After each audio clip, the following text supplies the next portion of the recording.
Salah satu alasan kenapa saya dukung Mas Anies, saya melihat Mas Anies itu solusi untuk mengatasi friksi di masyarakat kita. Gimana sih Pak? Saya kepengen sebenarnya itu apa yang ingin kita yang Pak Salah sampaikan itu sampai kepada pemilih mereka. 10 tahun itu menurut saya ada hal yang nggak bagus, ya, di mana kemudian terjadi konflik horizontal. Ada kelompok-kelompok yang sampai saat ini sangat membenci pemerintah, sangat membenci rejim gitu ya, gitu. Dan itu menurut saya yang nggak boleh terjadi nanti pasca 2024. Dan itu kan sudah dicontohkan Mas Anies. Mas Anies itu ketika dia jadi gubernur, dia kan hanya 57% yang mendukung Mas Anies. 57% yang mendukung Mas Anies, kan gitu. Mas Anies itu begitu dimusuhi oleh kelompok-kelompok yang menurut mereka bahwa Mas Anies adalah bapak politik identitas, kan gitu ya. Itu yang terjadi pada Pilkada 2017. Tapi apa yang terjadi setelah Mas Anies pimpin Jakarta? Jakarta damai, Jakarta tentram, Jakarta sejuk, ya. Dan itulah yang menjadi dasar utama saya, ya, bahwa ini yang akan bisa mengatasi ini adalah Mas Anies, gitu. Jadi Indonesia akan seperti Jakarta, nggak ada lagi orang bilang kadrun, kampret, segala macam. Terminologi itu harus hilang. Kita sebagai bangsa harus belajar bahwa setelah pesta demokrasi selesai semua, kita akan bersama-sama, gitu. Nah, Mas Anies tahu persis itu, gitu. Dan problem kita itu. Insya Allah ya, jadi solusi bener ya. Insya Allah itu yang ada solusi. Sekarang lah, kita jujur lah gitu ya. Ini Assalamualaikum warahmatullahi wabarakatuh. Alhamdulillah pada siang hari ini kita berhasil menemui Bapak Dr. Sutrisno Muslimin. Itu kita ingin dapat suatu hal-hal yang baru atau katakanlah akselerasi apa yang mestinya dilakukan oleh para pengusung dan pendukung Anies Rashid Baswedan. Kita tahu bahwa kita bersyukur sekali para senior-senior ini sudah menancapkan yang dulu belum terpikir, yaitu membuat pergerakan relawan. Salah satunya kita tahu bahwa Aliansi Nasional Indonesia Sejahtera. Dan kini bukan saja kita berbicara tentang ketinggian elektabilitas yang tidak tersaingi oleh calon manapun, tetapi di dalam masyarakat, ini bukan klaim, tapi saya lihat bahwa ada pendapat bahwa kalau orang yang memilih Anies Rashid Baswedan ini adalah orang-orang yang merupakan pemahaman kemapanan ke depan, tingkatan pendidikan dan bahkan seperti itu. Tentu kita tidak boleh banggaria, tetapi saya lihat memang ada unsur seperti itu. Nah, itu sudah tercapai, tetapi yang terpenting sekarang makin mendekati. Kita sangat penting sekali mendengar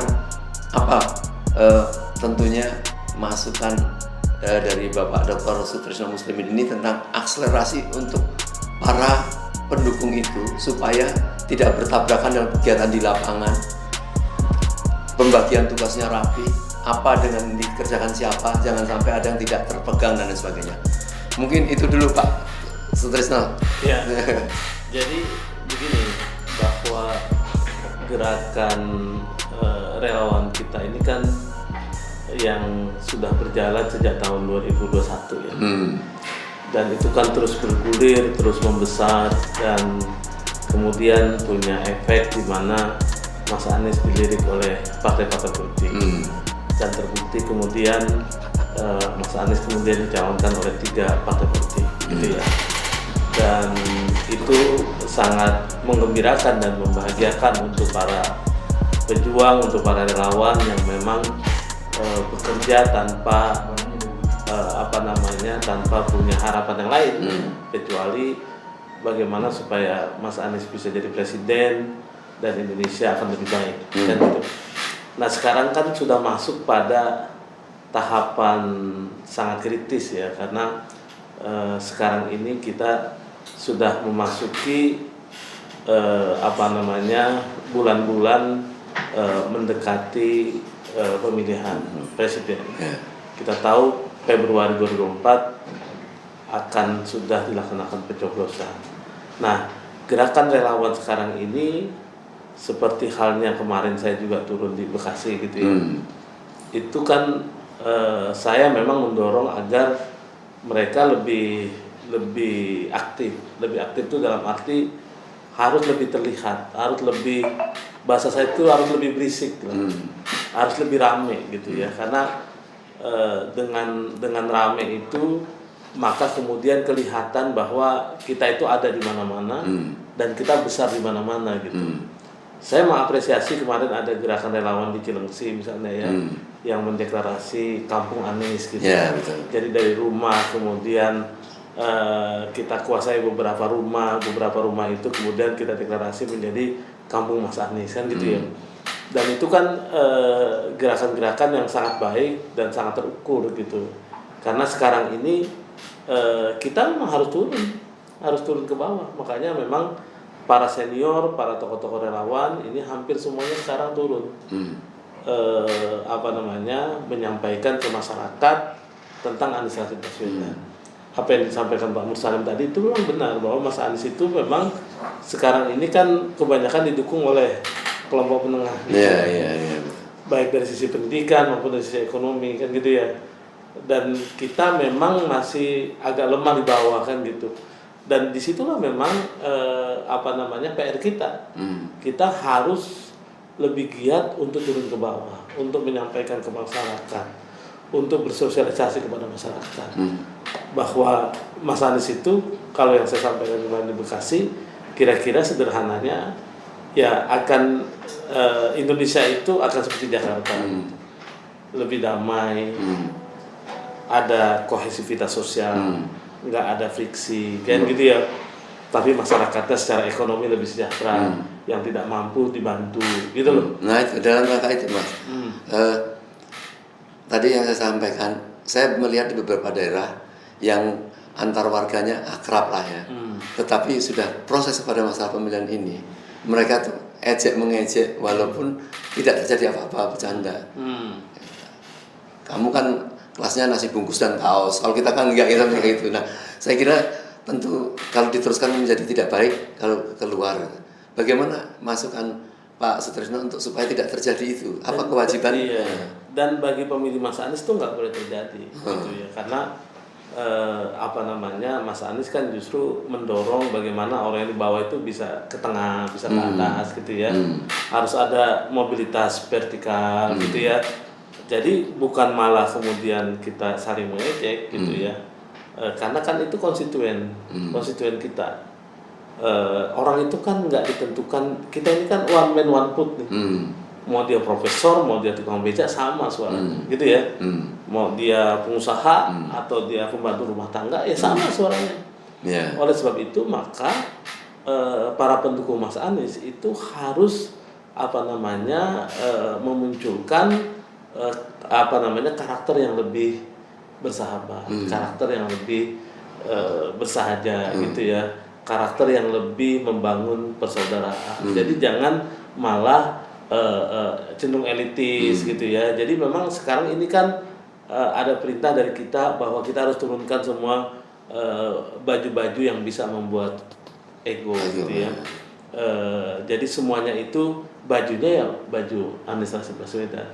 Jadi jangan sampai simpul-simpul relawan itu menjadi lebih besar dari Anies Rashid Baswedan. Gambar simpulnya lebih besar dari gambar Anies Rashid Baswedan. Dan itu yang kita minta untuk diturunkan, gitu. Termasuk ya? Gambar partai itu ya, Mas. Iya. Jadi kan yang kita inginkan kan Mas Anies jadi presiden. Jadi kita harus menurunkan ego kita itu. Gitu. Nah, yang kita lihat sangat elegan dan dewasa ya para pendukung Anies ini, nampak kok tidak terlalu menghiraukan isu-isu yang berkembang bahwa seolah-olah Anies nanti akan dijegal, dia tidak akan ikut. Dan alhamdulillah para pengusung ini saya lihat tidak terpancing banyak tentang itu. Dia tetap bekerja seperti itu ya. Iya, di lingkup relawan memang kita memang juga mendorong agar diabaikanlah isu-isu itu, gitu ya. Termasuk soal wacana cawapres, kita jangan ikut-ikutan, gitu ya. apa yang disampaikan oleh Pak Laude Bashir itu bagus. Jadi apapun makannya, minumnya teh manis kan gitu.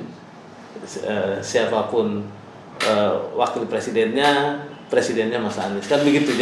Jadi artinya betul-betul ke arah persatuan gitu ya. Kan jargon perubahan yang apa namanya yang diangkat itu kan dalam konteks untuk perbaikan bangsa, gitu ya. Jadi bukan untuk betul-betul mengganti, merubah dan lain-lain gitu ya.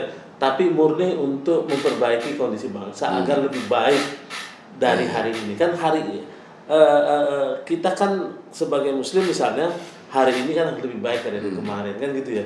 Kan harus selalu progres, kan gitu. Jadi bukan kemudian membabi buta, menyalahkan semuanya kan gitu ya. Ada sisi-sisi yang bagus ya kita lanjutkan. Makanya kan kita perbaiki. Seperti itu. Jadi kalau kembali kepada cawapres tadi, itu yang sangat peduli itu nampaknya memang sekarang ini kita lihat lah internal juga pengen tahu lah. Tetapi sekarang ada di pihak luar yang namanya sangat peduli terhadap itu, selalu mendesak-desak, dan beberapa tokoh diwawancarai dan mengatakan sangat akan makin lebih menguat kalau Bapak Anies Rashid Baswedan menyebutkan cawapres itu. Nah, menurut Pak Trisandai kata ada apa kepentingan pihak di luar itu untuk kepengen tahu cawapres di Anies Rashid Baswedan? Ya kita sih boleh suzon ya. Kalau seandainya wakilnya sudah disebutkan plus minus ya. Plusnya itu kan lebih punya banyak waktu untuk menyiapkan gitu ya, untuk membangun strategi gitu ya. Tapi kan minusnya juga ada, lebih gampang dibaca gitu, dan lebih gampang dimatikan kan gitu ya. Makanya kan kenapa sih hampir di Indonesia, mungkin ini hanya tradisi di Indonesia ya, kan selalu di injury time kan, gitu ya. Kenapa demikian? Karena kita ingin masih ada cadangan, gitu. Kalau tahu ada kekurangan tuh sudah nggak ada waktu lagi untuk menghajarnya kan gitu. Tetapi kalau sekarang diumumkan, boleh jadi borok-boroknya itu kelihatan langsung dihajar. Dicari-cari terus. Dicari-cari untuk melemahkan gitu. Itu ya. Iya, makanya kita relawan kan bukan nggak peduli ya, artinya nantilah gitu ya. Kenapa demikian? Karena kita tahu kan ini dalam rangka berijtihad gitu ya. Bagaimana yang mendampingi Mas Anies itu betul-betul komplementatif gitu ya. Betul-betul kemudian punya peran dalam memenangkan Mas Anies menjadi presiden gitu ya. Jadi jangan sampai jadi liability gitu ya. Jadi misalnya dia ada borok, ada kekurangan, itu kan jadi beban gitu ya. Dan ini yang kita berharap agar wakil presiden Mas Anies betul-betul ikut mendongkrak gitu. Tapi saya punya keyakinan bahwa siapapun yang nanti akan jadi wakil Mas Anies, apakah Pak Ahaye, apakah Bu Khofifah atau Bu Yeni Wahid gitu ya, kita relawan nggak ikutan. Dan itu kan memang Mas Anies dan partai-partai politik. Jadi kalau dulu diumumkan seolah nanti sebelum berangkat haji akan menyebutkan atau nggak jadi, kemudian setelah pulang haji terus ada yang menyebutkan nanti pas tanggal 17, itu bukan sesuatu keraguan atau belum ada kesiapan sebenarnya, melihat dari bagusnya di Euritem tadi ya. Itu lebih bagus begitu menurut saya. Iya, saya melihatnya bagus di akhir gitu ya. Kenapa demikian? Karena kemudian peluang untuk untuk diserang, untuk di downgrade itu sudah tidak ada waktu lagi, gitu ya. Sehingga kemudian pendaftaran dan setelah itu langsung kampanye, gitu. Jadi, walaupun memang saya secara pribadi ya punya pemikiran ya harus diambil orang yang memang dari awal sudah ada yang melakukan kerjasama, perjuangan bersama, gitu. jihad bersama gitu sebetulnya gitu, supaya dapat berkah. Gitu. Karena kita khawatir beberapa orang yang berkeinginan perorangan, entah partai, entah kelompok-kelompok tertentu, dia berharap kalau memang tidak ada harapan di tempat Anies Cawapres, saya akan bisa ke tempat yang lain soalnya seperti itu. Itu apa tanggapan? Ya, kalau atau saya itu sih, perlu juga bagi partai yang ingin menentukan perjalanan partainya gitu misalnya. saya sih bersyukur ya 2 minggu terakhir ini tuh cuaca agak bagus gitu. Saya lihat misalnya muncul tiba-tiba Susi Pujiastuti. Oh iya, mantap. Terus Ya. muncul Yeni Wahid. Iya, gitu betul. ya. Dan Bu Khofifah Bu juga Khofifah sempat, sudah ya. mulai bicara gitu ya. Yang sebelum-sebelumnya kan mereka ya bukan apa-apa. Waktu itu kan kita bahas bahwa ya menjadi wakil presiden Mas Anies itu bukan hanya faktor elektabilitas gitu ya, bukan karena faktor kapasitas gitu, tapi juga harus ada adrenalin kan gitu waktu itu ya. Kita bicara. Tapi sekarang ini nampaknya banyak orang yang mulai dalam tanda kutip mulai berani gitu ya untuk menjadi wakilnya Mas Anies kan gitu. Jadi menurut saya itu menjadi sangat positif gitu ya, walaupun memang ya semuanya itu akan kembali ke Mas Anies. Sudah barang tentu dengan banyaknya Mas Anies ketemu dengan berbagai macam tokoh di Jawa Timur, di Jawa Tengah gitu ya, di Jawa Barat, itu kan dalam rangka untuk apa namanya mendapatkan petunjuk lah ya, bahwa siapa sebetulnya akan mendampingi Mas Anies yang tepat mendampingi Mas Anies gitu ya. Ini memang bukan persoalan gampang, ini kan ijtihad besar gitu ya, karena kalau salah ya efeknya juga besar gitu ya gitu. Apa kaitan atau efeknya?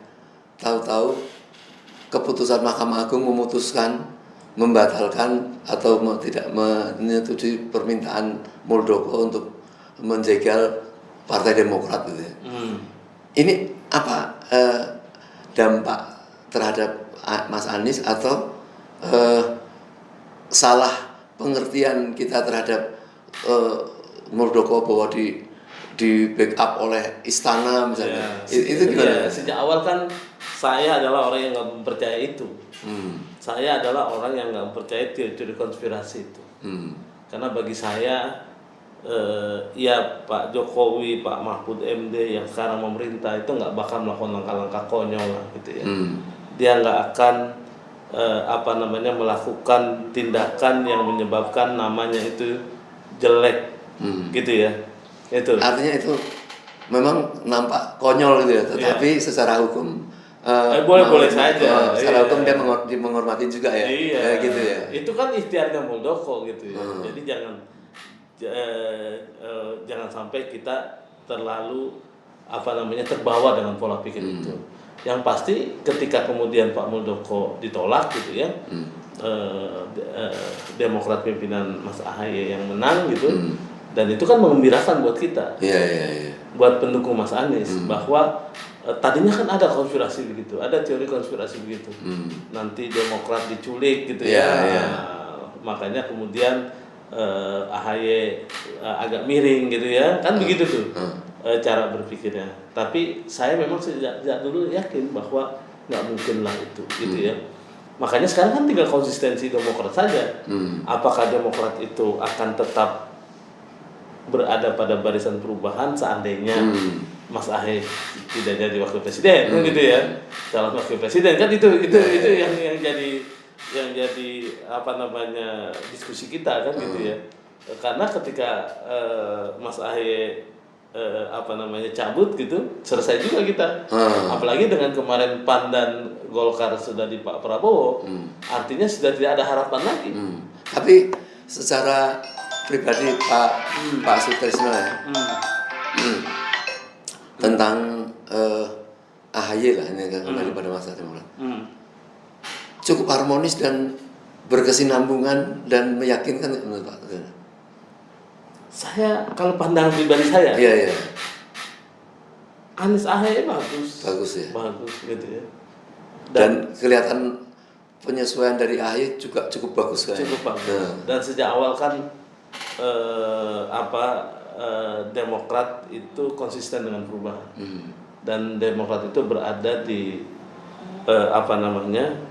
di oposisi gitu. Jadi sudah barang tentu kalau kita bicara soal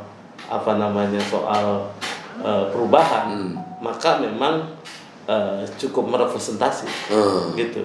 Iya. Gitu. Terutama anak milenial ya, sangat suka sekali ya. Terutama anak milenial. Terus yang kedua juga, kalau kita bicara statement-statementnya AHY itu kan sangat pro Gitu ya? perubahan. Ya. Misalnya dia kritik soal pembangunan IKN, ya yang nggak tepat, itu pembangunan infrastruktur yang ugal-ugalan, gitu loh. Jadi kan itu betul, iya. Jadi kalau kita bicara soal koalisi perubahan ya memang AHY kan gitu ya, gitu. Tapi ya lagi-lagi menentukan cawapres itu nggak gampang. Gitu ya, dan itu memang butuh waktu, butuh pemikiran yang jernih gitu ya, bukan lagi pemikiran, bukan lagi insting, tapi intuisi gitu. Dan jangan salah, intuisi itu kan muncul ketika pemikiran logis tidak aktif kan gitu ya. Jadi untuk menentukan cawapres itu pakai intuisi kalau saya. Jadi sudah pada level yang dalam gitu. Nah kalau mengenai 3 partai yang menjadi modal utama. Kalau kita mengikuti presidensial threshold gitu ya, insya Allah kokoh mas, nggak ada masalah ya. Harusnya iya. Sudah selesai itu. Iya, harusnya sudah selesai. Bahwa ujian ke masing-masing partai belum selesai itu urusan lain ya. Tetapi yang penting ini internal selesai. Itu yang sebenarnya menggembirakan, sekaligus mengkhawatirkan. Kalau kita lihat diskusi di Kompas TV kemarin ya. Kalau saya lihat sih harusnya sudah tidak ada masalah. Jadi pada level relawan, pada level 3 partai itu sudah sangat legowo apapun yang akan nanti diputuskan gitu ya. Karena apa? Karena ini kan perjuangan. Gitu. Jadi bukan persoalan Mas AHY jadi cawapres atau tidak jadi cawapres. Atau dari PKS Ahmad Heriawan jadi cawapres atau tidak cawapres, kan bukan itu. Substansinya adalah bagaimana kita ingin melakukan perubahan yang lebih baik buat Indonesia. Dan Anies Baswedan kan ini orang yang ditawarkan sebagai antitesa dari pemerintahan sekarang kan gitu. Jadi menurut saya sebetulnya walaupun Pak Anies dengan datar sekali tidak pernah mau mengatakan ini antitesa gitu ya. Dan itu nggak perlu dikatakan. Nggak perlu dikatakan. Jadi Anies Rashid Baswedan itu memang lahir sebagai antitesa Jokowi gitu. Jadi nggak perlu Mas Anies deklarasi soal bahwa dia antitesa dari Jokowi. Rejim yang tidak menginginkan Mas Anies, itulah bahwa menandakan bahwa Anies itu antitesa. Mungkin bisa cerita sedikit tentang perubahan dari awal teks lain itu adalah continuous change. Sekarang ini dari perubahan dan untuk persatuan itu mungkin ada proses apa terjadi? Ya, misal saya melihatnya begini, bahwa pilihan yang tepat memang perubahan untuk perbaikan. Kenapa demikian? Karena kita menyadari betul bahwa setiap zaman, setiap kepemimpinan itu pasti ada bagusnya. Iya. Gitu. Jadi Bung Karno gitu ya, banyak bagusnya, tapi ada kelemahannya. Pak Harto kan gitu ya. Dan itulah yang disadari. Jadi kita nggak boleh kemudian mengignore itu. Ya, setiap zaman itu memang harus melanjutkan dan harus memperbaiki. Gitu ya. Karena apa? Karena setiap zaman kan beda tantangannya. Tapi kalau ada kelompok orang yang kemudian menolak perubahan, itu menurut saya tidak napak bumi dia. Apalagi di zaman sekarang. Jangankan setahun, jangankan 5 tahun, ya dalam waktu 2 bulan aja harus berubah. Berubah strategi, berubah cara, ya, berubah respon, kan gitu ya. Jadi itu menurut saya perubahan itu sunatullah. Dan memang harus dilakukan. Gitu ya. Kenapa demikian?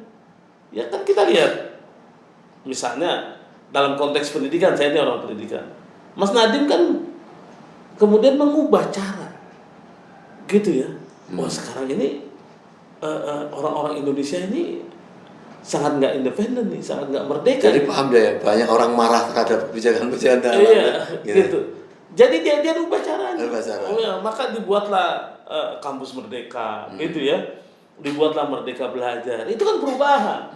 Nanti zaman Mas Anies, misalnya, kalau itu masih relevan, lanjutkan, kan gitu. Tapi kemudian kalau caranya sudah nggak bagus, ya dirubah lagi. Sekarang kurikulum aja dirubah-rubah terus kan gitu. Iya. Masa kemudian kita menolak perubahan? Dan itulah yang ditawarkan oleh Mas Anies ini, perubahan untuk perbaikan. Makanya kalau saya punya keyakinan, kalau orang yang mempertahankan apa yang ada sekarang, menurut saya kalau belajar dari Amerika itu hampir jarang lah ya. Setelah 10 tahun itu kemudian dia bertahan untuk, bukan hanya orangnya maksud saya ya. Misalnya pelajarilah demokrasi di Amerika gitu ya. Setiap 10 tahun pasti berganti. Republik nanti ganti Demokrat. Tapi ada yang 5 tahun juga diganti. Kemarin kan Donald Trump 5 tahun karena fatal kalah kan gitu. Itu masuklah Joe Biden. Nah, Indonesia menurut saya sebetulnya ini kan cuma kalah media saja.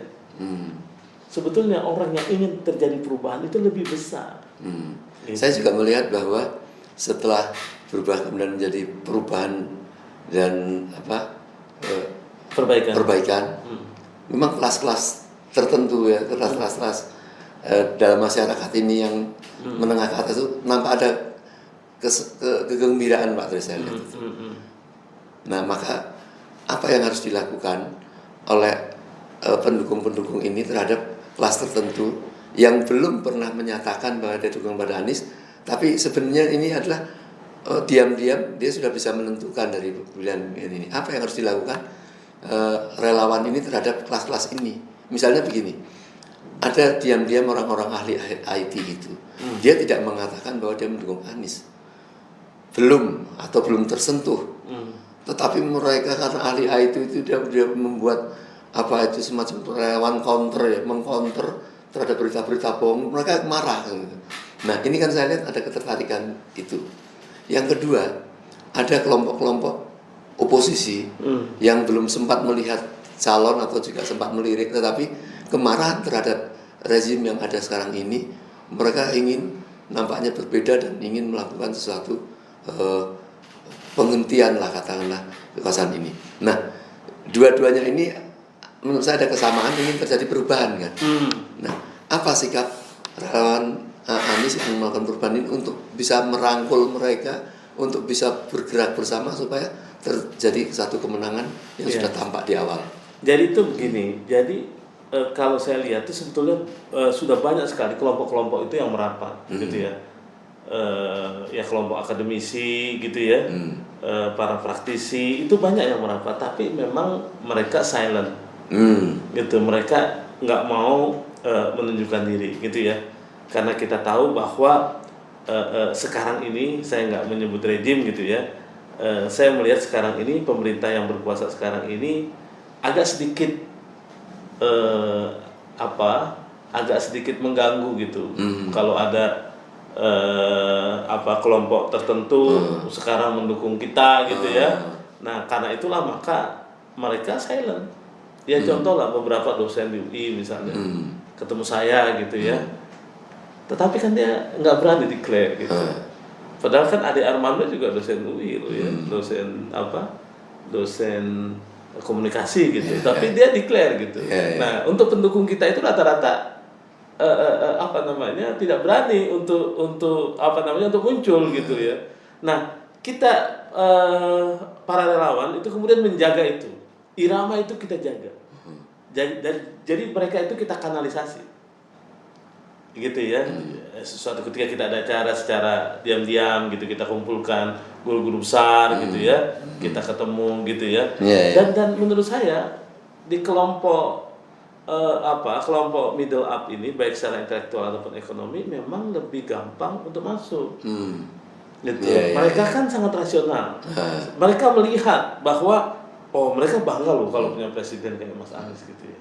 Gitu, pintar gitu ya, berwawasan gitu ya. Kan begitu sebetulnya. Semua orang kan gini loh ya. Pak Jokowi bagus gitu ya. Pak Jokowi itu bagus. Tapi sudah ada masanya itu 10 tahun. Gitu. Setelah itu orang tuh merindukan. Sama dengan gini ya. Pak Musalim kan kurang cocok kalau saya bilang Pak Jokowi bagus. Pak SBY itu saya bilang. Pak SBY itu kurang bagus apa gitu ya. Gitu ya. Tapi kan orang jenuh gitu dengan formal, dengan itu gitu loh. gitu, gagah, formal tuh orang jenuh juga. Orang tuh ingin antitesanya gitu loh. Orang ingin kemudian ada sosok yang berbeda. Nah, Mas Anies itu menurut saya adalah sosok yang berbeda. Betul dengan pemerintahan sekarang kan gitu. Baik, ini sekarang terpaksa saya tertarik untuk menyentuh persoalan yang teranyar ini. Iya.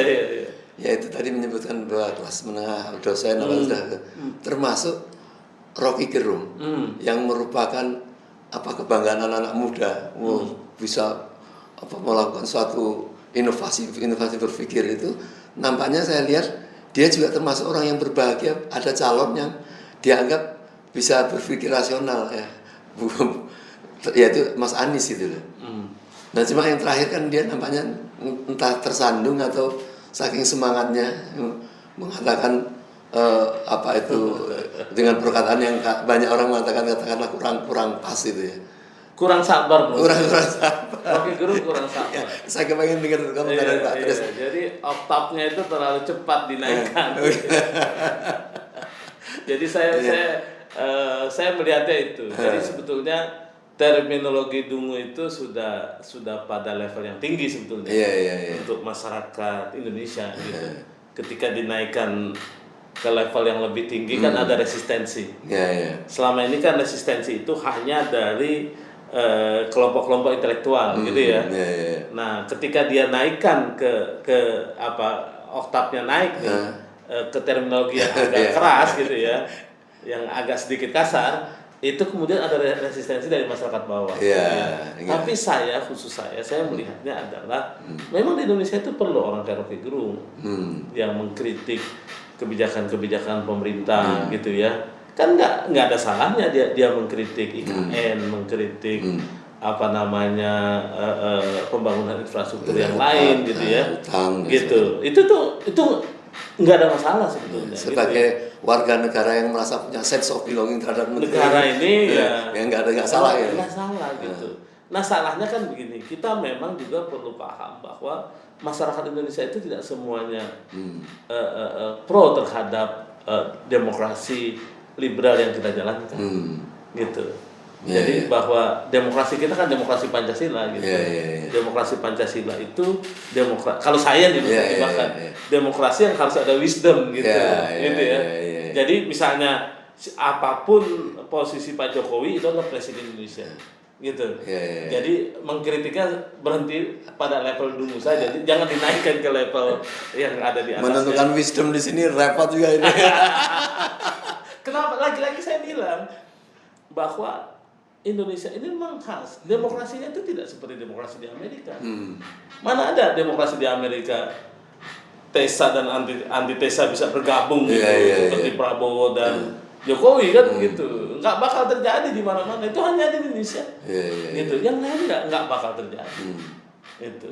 Oleh sebab itu disitulah kita harus paham betul. Mas Anies itu pada satu sisi dia adalah merupakan antitesa, gitu ya.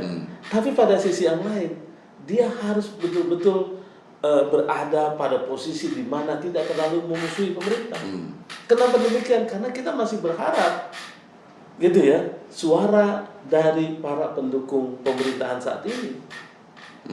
Karena apa? Kita nggak cukup, gitu ya. Misal kalau kita mau kalkulasi, Mas Anies kalau mau menang nggak bisa hanya pakai pendukung kita hari ini. Gitu. Kenapa demikian? Karena kalau pakai survei kan masih sama-sama semua lah sekarang. Kan gitu. Masih 30-an% lah ya. Kalau kita pakai surveinya Australia lah. Bukan survei Indonesia. Survei Indonesia kan kita berjarak lah ya. Gitu. Tapi kalau pakai survei luar ya kita 27%, Prabowo 30-sekian%. Artinya apa? Masih di interval margin of error gitu. Mau nggak mau harus melihatnya dari kompromi, situ ya. Mau tidak mau kita harus kemudian bagaimana menarik pendukungnya Pak Jokowi. Itulah yang sekarang mati-matian dilakukan oleh Pak Prabowo. Repot kalau dibikin ini menang kemudian pendukung ini seolah-olah tidak mendukung ini.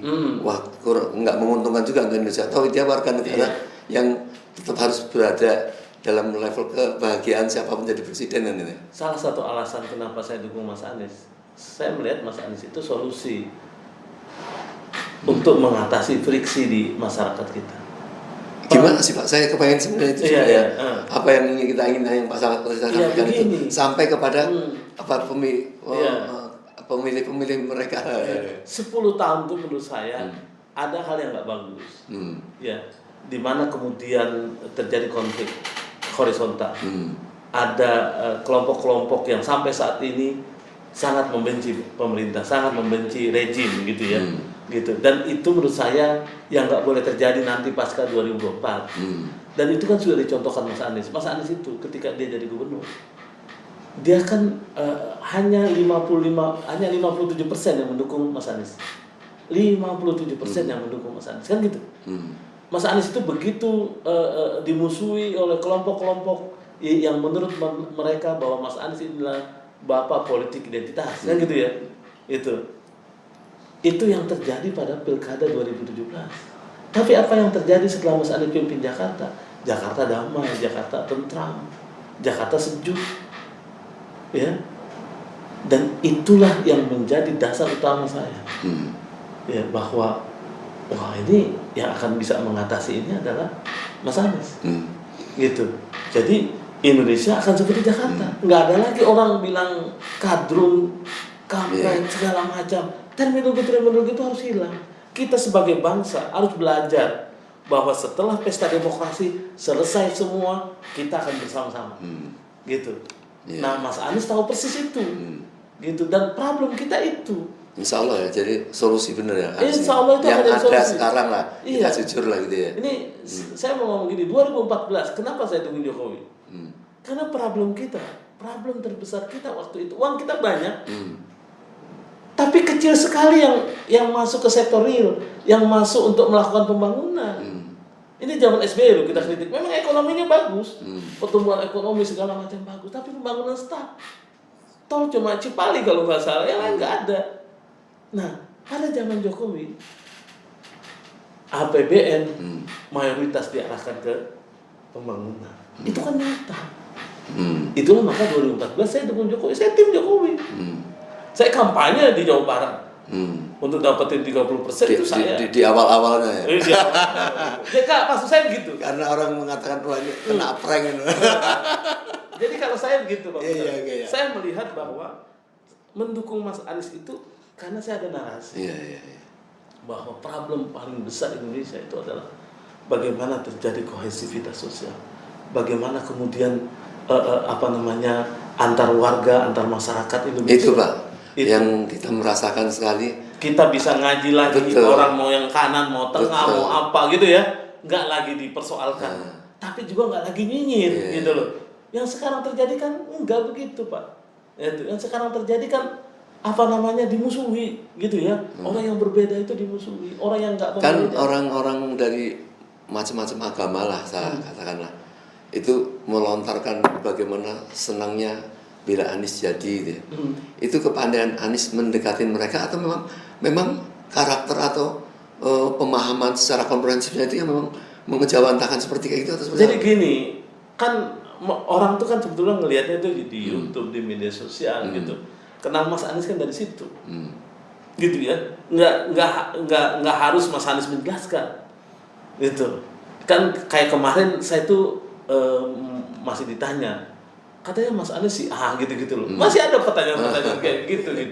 Tapi orang-orang yang terdidik, orang-orang yang well educated, dia lihat bagaimana sekolah Mas Anies, bagaimana kuliah Mas Anies, bagaimana pekerjaan Mas Anies, bagaimana sepak terjang Mas Anies ketika dia kemudian terjun di pemerintahan. Di situ dia lihat bahwa semua yang dilakukan Mas Anies itu adalah dalam rangka menggerakkan masyarakat untuk terciptanya keadilan sosial. Iya. Tema terbesar Mas Anies itu keadilan sosial. Nggak boleh ada kelompok elit gitu ya, dominan gitu ya. Semua masyarakat harus ikut merasakan